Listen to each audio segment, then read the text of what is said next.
Hello, good morning po.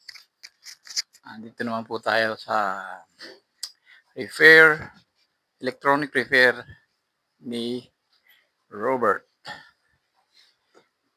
Hello guys, may ipipix lang sana ako yung replacement IC natin para sa AN214 ng Pioneer TP at TP model ng Pioneer.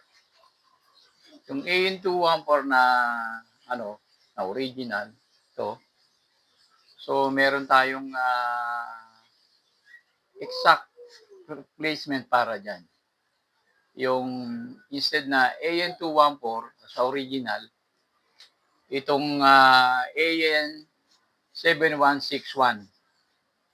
Ayan siya. Stereo. Hindi katulad ng AN214, mono yan, naka-mono. Mono block na IC. So ito ay 12 pins. Hindi katulad ng AN214, 9 pins lang.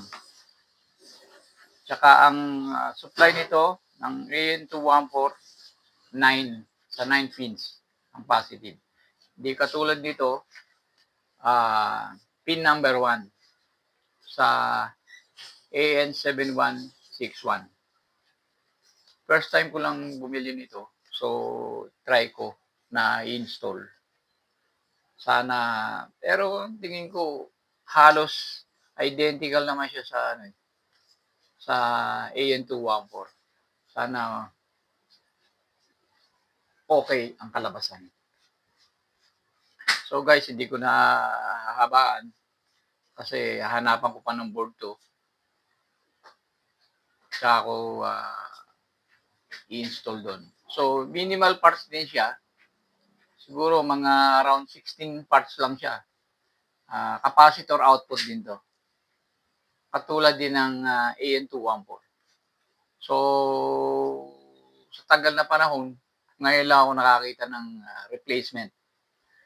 Pero I hope na maging successful to. Kasi very expensive naman kasi talaga tong Ewan ko kung ano meron dito sa AN214 na ito. Napaka-demanding sa market. Pero now, meron na akong nakitang pamalit. Sana guys maging okay din to sa inyo. O sa darating yung mga repair, ito na lang ipalit nyo. Cheap siya, di siya ganong kamahalan, pero ewan ko lang sa performance. Siguro naman hindi naman siya magiging kalayuan ng tunog. Dahil Matsushita rin siya. Japanese. Ayan, no? Kitang-kita naman. No? Ang AN214, di ba? Matsushita rin yan. Oh. Oh. Ayan. So, sana maging okay to. So, hindi ko napakahabaan. Sana makakapulutan nyo ng aral sa mga repairman na katulad ko. Na pagka nagawa ko na to, ako na lang ipakikita sa inyo ang final test. Sige guys, yan lang. Salamat.